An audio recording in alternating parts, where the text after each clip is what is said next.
Soundbytes. I'm Brandon Peña, Editor-in-Chief of The Signal, and on today's episode, we are going to be talking about the UHCL Shuttle service being suspended, maybe not, and then also the new vendor in the UHCL bookstore, and Hawkward. But joining me today are... I'm Alyssa. I'm the online editor of The Signal and producer of The Signal podcast, a podcast that's under renovations right now.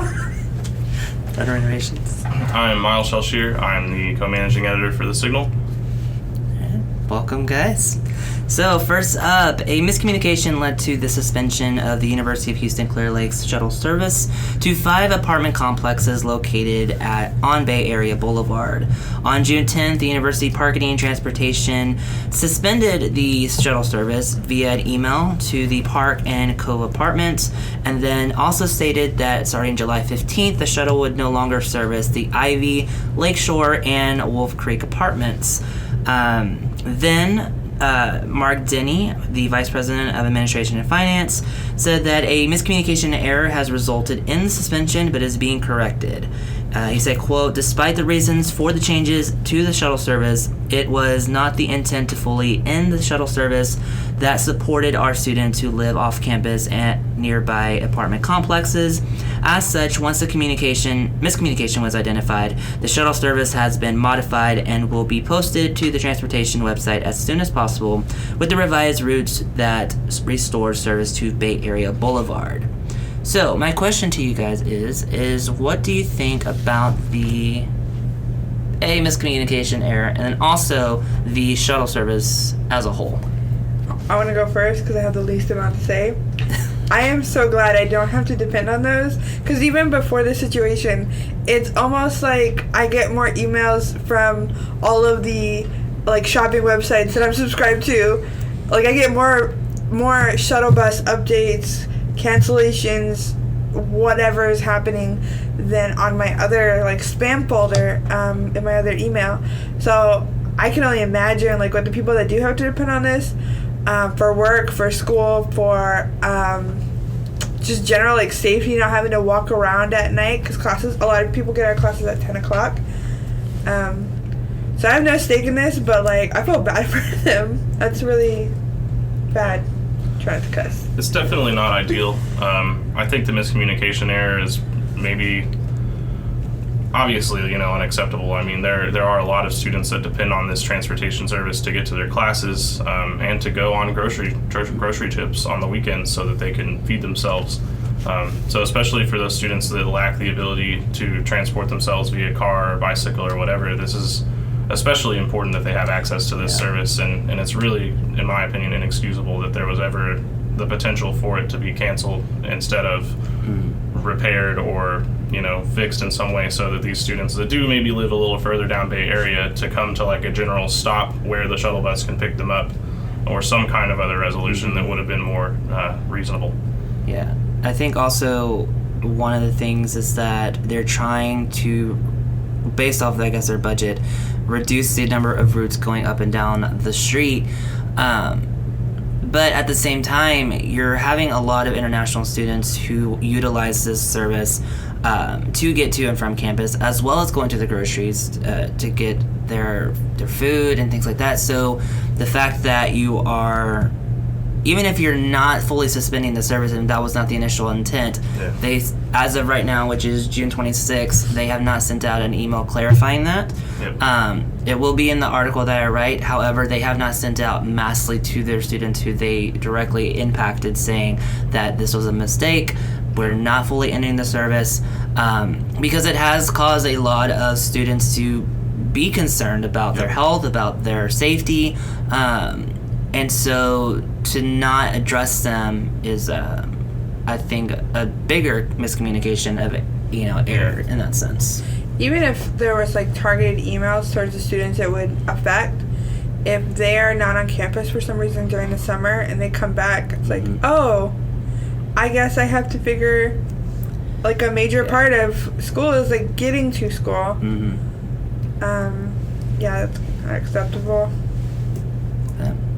We'll see how things progress. They're supposed to come out with something new, I believe, before or on July 15th, so we shall see. But moving on, all University of Houston system campus bookstores have made the switch to Follett Higher Education Group, as opposed to the previous Barnes & Noble's vendor that has been servicing the system for over 3 decades. The change was initiated by a multidisciplinary evaluation committee who looked at all the different, bids and representatives, and were seeking someone who could provide affordability to course materials, new merchandise, and integrated online services and learning materials for students. So far, the bookstore has just opened this week, reopened again, after the renovations have been made. What are your thoughts?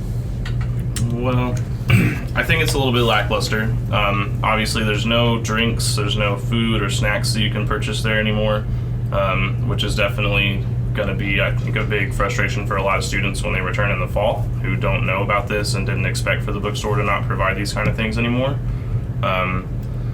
Hopefully that means that the patio cafe will get more business maybe, and maybe they'll be able to lower some of the prices on their snacks and smaller items in turn, hopefully, maybe, fingers crossed.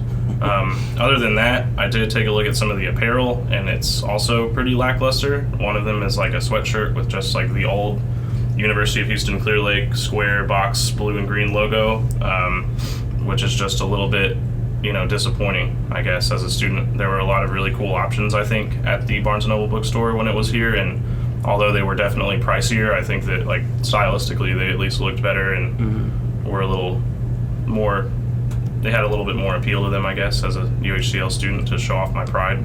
Yeah. I don't quite understand if it's not going to be a great store, why it exists. Because people can get their books online and at half price down the road. That's another place the shuttle bus should go. I'm not gonna write it, but maybe they'd like it. But it's not having food. Scantrons and stuff could easily be put in a vending machine or several.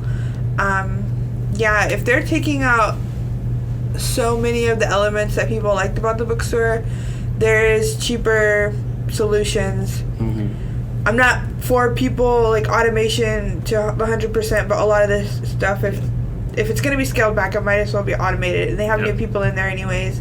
I feel really bad for the people that don't have their jobs right now and had to reapply. Like, I understand because it's a new company, but it was kind of cold when I went in there, and not temperature-wise. Like, what do you need? Personalized. I'm just checking out your new store to see if I'm coming back.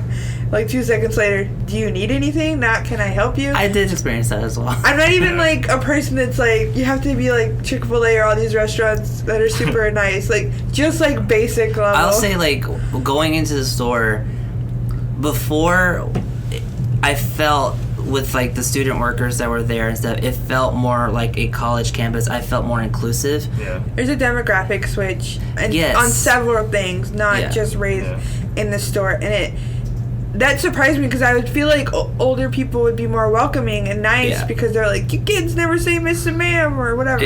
I don't know. But, like, they're colder than students who are doing it because they need money. Yeah. I don't know. I think I'm going to give it a shot, like, maybe once fall starts. Yeah. But if nothing changes, I might just go in there for books and Scantrons and probably eventually maybe just buy a pack of blue books online and split the cost with somebody. Like, because, I mean, I think their biggest thing is that they got rid of the food and drink products because majority of the time that's what people go in there for. Absolutely. And so for you to remove that, and also it's kind of a bad time to do it because Patio Cafe is about to start their renovations, which now means that you're not going to get any food products from the Patio Cafe until about mid-August. You're not going to get it from the bookstore, so you're going to have to rely on vending machines and going across to the Hawk Energy Bar, which is at the Campus Rec Center. Hope it's not raining or too hot outside. Exactly. So to only rely on those as well, it's kind of hindering your ability to get a profit.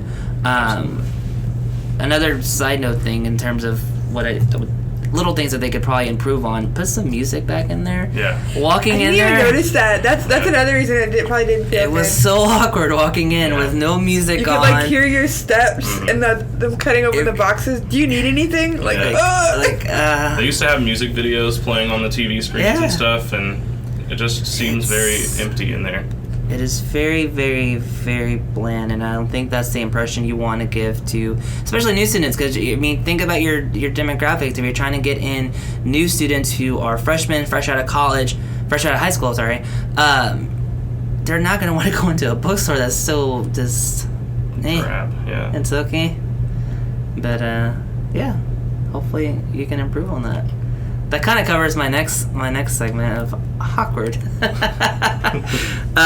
So these are things that, you know, make you want to hide under a rock, make you wish that you could just backtrack where you're from, what you just got yourself into. We call those here at the Signal and at University of Houston Clear Lake Hawkward moments. So guys, have you had any lately? I probably shouldn't start with this. I'm gonna be kind of mysterious at first. You know that thing that happened at the museum when I was waiting? Do you think that's too mean? No, I think that's great. I mean, it's great material. Okay, I'm not gonna say names, and I'm gonna redact some information for privacy, and so people don't think I'm a mean person. I went with a school organization to a museum to see something. And somebody had said, like, oh, I'm running 15 minutes late. And this exhibit that we were going into, we got a special thing that our group would, like, cut the line. And there was, like, 70 people in line. There's a ton of people. Yeah, so the group sales guy, I asked him, like, is it okay if I stay behind and I wait for this person? They're bringing somebody else. And he's like, yeah, like, I could tell he was stressed out. He was basically like a crosswalk guy at like a fair. Like there were so many people, and he was just in the middle. Like, do you need help? Go this way. Let me help you out. You know, he's really nice. And everybody went into the exhibit. I'm like, it's okay. 15, maybe 20, 25 minutes for parking. I waited about 40, and then left the tickets and was like, I'll figure out a way to get you in when you get here. And throughout the exhibit, I was getting texts of some problems this person was having, and this person didn't even come, and I was separated from my group during the exhibit. Like, I found Brandon and some people, but because we were waiting, and it was like 10 minutes. Also, the exhibit was super crowded, and it wouldn't have bothered me as much if I would have went in with everybody, because, you know, we're just making jokes, but instead, I'm like, oh, I looked at it, okay, I'm moving, I gotta go through. Yeah, it was not great, and it kind of set off all the other plans because we were gonna meet up somewhere after. And the fact that I came into the exhibit 40 minutes late, like, could you guys give me more time? It was a mess. But that was my Hawkward moment. Some other stuff happened that day in the cafe. Some ladies stole our chairs, and then apparently gave us dirty looks the whole time despite stealing our chairs. So I had multiple Hawkward moments at one of my favorite places to go. That's awkward. Yeah. That's all I'm gonna say. She's not gonna. I mean, he or she is not gonna hear this, right? If you do, I'm sorry about that email, but no, I didn't get an email. This was before. Like, this is why I was being extra nice, because there was something that happened. I'm like, okay, I'll bend over backwards a little, and then I broke my back, and she didn't show up, and I was. What you, Miles? For my Hawkward moment, so a couple of days ago, I was at the McDonald's across the street, and thank you, because yours is better. I went through the drive-through lane, and it's kind of one of those where you go, like, on the drive-through side, the entrance is on that side, and you're supposed to drive around the drive-through and onto the other side of the building to exit. So I saw a person, like, backing their car out, not toward the drive-through lane, but trying to basically back out opposite the direction of travel. And they basically pulled up real close to me, like they were expecting me to let them through, even though there was about 1.5 feet of space between my car and the curb. So unless they were gonna hop the curb, which was pretty large, like, they're not gonna go anywhere fast. So they roll their window down, start yelling something at me, and I'm like, okay, I guess I'll roll my window down and hear what they have to say. And they, the person said, oh, will you move out of the way? And I looked at them and I was like, well, you're going the opposite direction of travel, so no. Like, I'm just going to keep going through the drive-through line like a normal person. and there's not really anywhere I can move anyway. I can't move to the side of me, I can't back up, I can't move forward because there's people in front of me in the line. So we kind of go at it, and they made some really rude comments to me, and I kind of recognized the person and didn't really think much about it after that because I just went through the drive-through line and got my food. And then later on in the day, I thought a little bit about where I'd seen the face before and whether or not I'd heard of the person, and we kind of went through it, and I came here to the Signal and kind of told some of my coworkers about it, and we kind of guessed on who it might have been and who it might not have been. And basically later on in the day, I encountered this person on campus, and we both almost certainly recognized each other instantly, and it was a very awkward exchange, a Hawkward exchange, if you will. And yeah, I haven't slept very well since then. So that's that story. I don't want to name any names or anything because it was awkward and embarrassing, I think, for the both of us. But be careful who you altercate with near campus. That's all I'll say on that. Yeah, that's pretty awkward. I feel sad for the listeners that they don't know the whole story. I know. That's good though by itself. Like that's that was really tasteful and perfect right there.